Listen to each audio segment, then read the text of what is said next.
little bit around. Uneventful week, huh, Coach? Sit down, legs.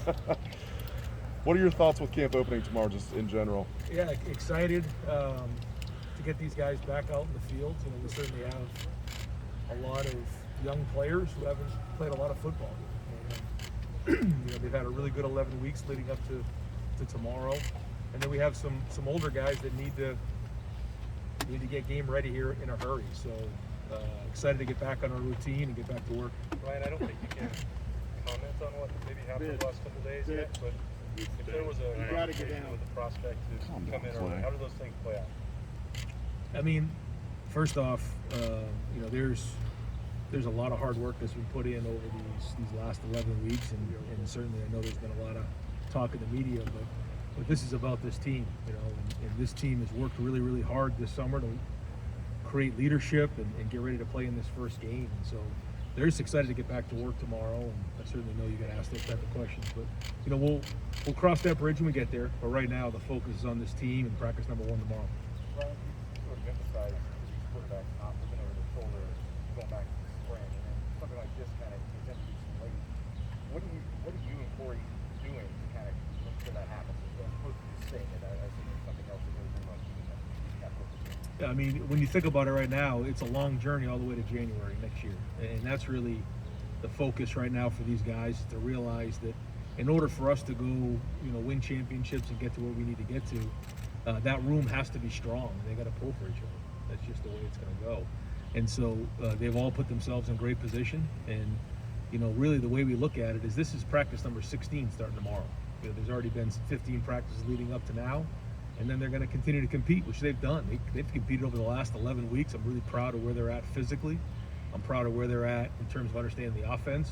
Now we got to go see how we execute the next couple of days and how we get going. But there's been a lot of good work, and they're going to continue to compete. And you know, they came to Ohio State for a reason, and that was to compete. So excited to see what those guys, you know, are up to here in terms of the next couple of days and getting those reps and get an idea of where it's at.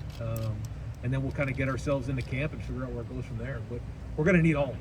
You know, we're going to need, you know, that entire room to be strong. You know, last time they won a national championship around here, it took several guys to go win it, and I know that's probably going to be the case this year. How do you define separation in terms of quarterbacks when you see it? What's happening? They distinguish themselves. Yeah, I think the first thing you look at is how they lead. You know, at the end of the day, the job is to lead 10 men on the field. And however you do that, there's different styles and shapes. We've had them here. You think about JT, and you think about Dwayne, you think of Justin, you think of some of the guys who've come before I got here. They all had different shapes and sizes, different ability, but the ability to lead a team, you know, and lead 10 guys down the field to score, that's the number one thing. Great decision making is critically important. You know, we're going to have a really good team around the quarterback position. We need that room to make great decisions. We need to make the routine plays routinely and take care of the football. Because going on the road at Minnesota is going to be a tough environment for us. It's a new deal. And you know, playing in front of fans, you know, you wouldn't think of it that way, but that's the truth. And so those are the things we're going to look at. How much can leadership be developed? How much is it born in you? You know what I mean? Yeah, I think it absolutely can be developed. It's something we talk about all the time. And a lot of it is creating and setting a standard on your own of the way you're going to go about your business. You know, your work ethic, your accountability, can guys count on you, can guys believe in you, and then they kind of sometimes go together a little bit as you start to prove yourself on the field. But a lot of it you can lead in different ways, and the respect that's built from around the team, and then you go from there once you get on the Do field. you have tools like videos, books that guys read? Are you into that part of it? Yeah, yep. We have a lot of ways that we talk to our guys about leadership, and we use anything we can. You said in Indianapolis, kind of maybe tongue-in-cheek, about having sleepless nights about the quarterback situation. Do you feel better about it? It's only been maybe 10 days since then. Do you feel good about the situation going into camp? Yeah, no, I feel very good. I mean, when you think about the talent that we have in that room and the work these guys have put in and where we're at right now, I do feel good. I'll feel a lot better after we get done with the first game, but there's a lot of work to be done until then. But I'm very, very excited about the talent level in that entire room and the work ethic that's been shown. And yeah, I mean, who wouldn't be excited to have, you know, such talented young men in a room competing together who, you know, care about Ohio State? And I think that's a big part of these guys that you got to give them a lot of credit for. There's a lot of media out there talking about different things, but ignoring the noise and just going to work and focusing on their development.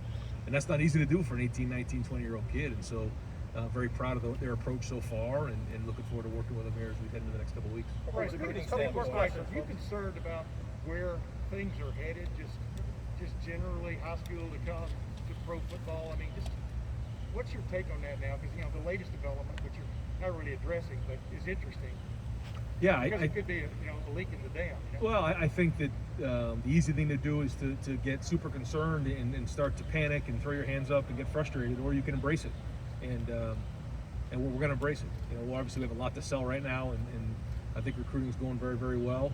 But they have to develop when they're here. They got to play when they're here, and we have to continue to build this culture so that we understand that it's about us. It's not just about one singular person at any one moment, because the one-time transfer, the name, image, and likeness, all those things are a little bit more geared toward the individual than they are the unit and the team. And so we have to continually work on that and focus on the culture.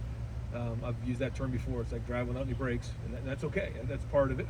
And I know that we have a great university and a great culture, and if we just keep putting one foot in front of the other, I think we'll come out of this thing in a great position. From a recruiting standpoint, I know you can't talk about specifics, but there was a clear approach to how you wanted to rebuild this quarterback room. So when things like what's going on right now happen, how does that maybe, for that position, how does it maybe change the way you approach things, whether in this class or classes going forward? It's year to year. I like to say it's anything other, but it is. It's just kind of that way. You have to approach it that way.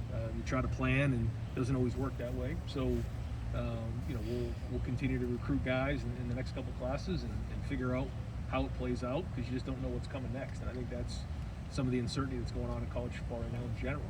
And so, like I said, we'll try to do the best we can, just taking it one day at a time. And again, I think if we just keep with that approach and don't get frustrated, then we're going to come out of this thing in a great position. Ryan, is it hard not to think ahead though to like what could happen 2022, 2023, 2024?